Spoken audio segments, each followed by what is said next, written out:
आप भी चाहते हो कि टैली प्राइम के अंदर बिल बनाने का मतलब क्या कि जब आप कोई मॉल वगैरह के अंदर जाते हो और जब आप उनको कैश पेमेंट करते हो और वो जो आपको पेमेंट रिटर्न करते हैं और वो किस तरीके से जनरेट होकर आता है, तो चलो दोस्तों आज मैं आपको यही सिखाता हूँ कि टैली प्राइम के अंदर किस तरीके से सारी की सारी एंट्री होंगी। देखिए दोस्तों, सबसे पहले हमें चलना होता है क्रिएट के ऑप्शन के अंदर। क्रिएट के ऑप्शन के अंदर जाने के बाद दोस्तों हमें चलना होता है वाउचर टाइप के अंदर। वाउचर टाइप के अंदर जाने के बाद सबसे पहले हमें यहाँ पर लिखना होता है दोस्तों पॉइंट ऑफ सेल। हम यहाँ पर लिख देते हैं पॉइंट ऑफ सेल कुछ इस तरीके से दोस्तों। और पॉइंट ऑफ सेल लिखने के बाद हम एंटर करते हैं और एंटर करने के बाद दोस्तों हम यहाँ से सेल का ऑप्शन भी सिलेक्ट कर सकते हैं, क्योंकि हम ये जो पॉइंट ऑफ सेल का यूज़ करेंगे या जो हम बिलिंग का यूज़ करेंगे दोस्तों सेल के ऊपर करते हैं। रिसेंटली हमने सेल का यहाँ पर सिलेक्शन दे दिया, देखिए यहाँ पर ऑटोमेटिकली सेल आ चुका है। अब दोस्तों हम क्या करते हैं, एंटर का बटन प्रेस करते हुए हम चलते हैं इस वाले ऑप्शन पे प्रिंट वाउचर आफ्टर सेविंग के ऊपर दोस्तों यस कर देते हैं। यस करने का दोस्तों यहाँ पर ऑप्शन आता है यूज़ फॉर पोस्ट इनवॉइस का पॉइंट ऑफ सेल दोस्तों, पोस्ट की फुल फॉर्म होती है।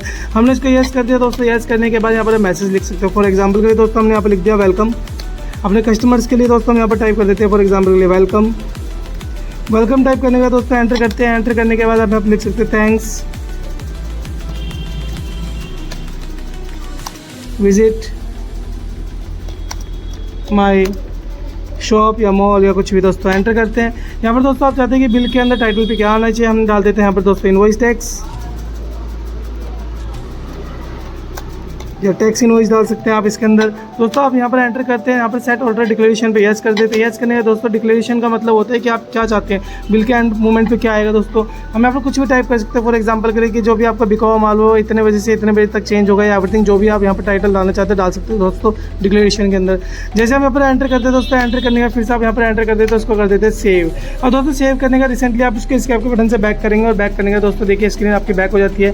बैक होने के बाद दोस्तों चलते हैं वाउचर के अंदर। वाउचर के अंदर जाने के बाद दोस्तों आप यहाँ पर F8 का यूज़ करते हैं सेल के लिए दोस्तों। जैसे आप यहाँ पर F8 का यूज़ करोगे तो यहाँ पर देखेंगे आप अभी यहाँ पर सेल के अंदर हम आ चुके हैं। और सेल के अंदर आने का दोस्तों यहाँ पर पॉइंट ऑफ सेल को सिलेक्शन लेना है। पॉइंट ऑफ सेल को सिलेक्शन देने का दोस्तों आप यहाँ पर पार्टी का नाम दे सकते हो कि आप किसको सेल कर रहे हो। तो दोस्तों हमें क्रिएट पे जाना होगा। यहाँ पर देखिए मैं आपको बताना चाहूँगा बैक करते हुए यहाँ पर कुछ इस तरीके से। यहाँ पर देखिए दोस्तों क्रिएट का ऑप्शन होता है या फिर आप ओल्ड सी का यूज़ भी कर सकते हैं। तो दोस्तों हम यहाँ पर क्रिएट के अंदर चलते हैं, एंटर करते हैं। एंटर करना है दोस्तों फॉर एग्जाम्पल के लिए मैंने यहाँ पर डाल दिया मिस्टर सुरेश। दोस्तों यहाँ पर मिस्टर सुरेश टाइप करने के बाद आप यहाँ पर एंटर करते हैं तो दोस्तों सन्ड्री डायरेक्टर बना देते हैं। सन्ड्री डायरेक्टर का मतलब जिसको हम देते हैं दोस्तों। और यहाँ पर हम Ctrl+A का बटन प्रेस कर देते हैं। जैसे हम Ctrl+A का बटन प्रेस करते हैं हमारी एंट्री सेव हो जाती है कुछ इस तरीके से।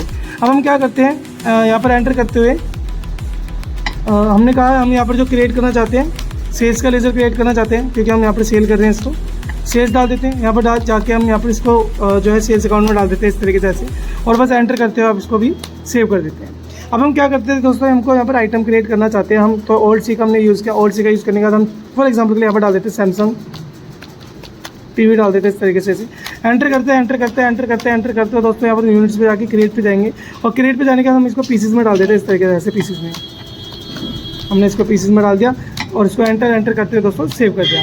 अब सेव करने के बाद हम Ctrl+A का बटन प्रेस करेंगे तो डायरेक्टली सेव हो जाता है। आपको मैंने पहले वाली वीडियो में बताया था, Ctrl+A का बटन प्रेस करते तो ये डायरेक्टली यहाँ पर सेव हो जाता है। हमारे यहाँ पर दोस्तों आइटम आ चुका है सैमसंग टीवी। अब हम यहाँ पर चलते हैं, हम एक क्वांटिटी सेल कर रहे हैं और 15,000 के हिसाब से दोस्तों सेल कर रहे हैं। जो हमने यहाँ पर इसको सेल किया 1500 के या 15,000 के हिसाब से आप इसको सेल कर दीजिए एक टीवी को। अब जैसे एंटर करते हैं तो दोस्तों यहाँ पर 15,000 का यूनिट आ चुका है। जैसे आप यहाँ पर एंटर करते हो, एंटर करने के बाद दोस्तों यहाँ पर देखिए कैश टेंडर का ऑप्शन आएगा और आपको यहाँ पर जाके कैश को सिलेक्शन देना होगा। और कैश को सिलेक्शन देने के बाद फॉर एग्जांपल के लिए दोस्तों आपने उसको 17,000 रुपये दे दिए कुछ इस तरीके से। आप उसको यहाँ पर 17,000 टाइप कर दीजिए।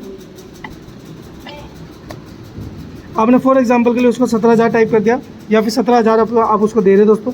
आप जैसे एंटर बटन प्रेस करेंगे तो यहाँ पर देखिए बैलेंस में वो रिटर्न में आपको 2,000 रुपये आपको वो वापसी देगा।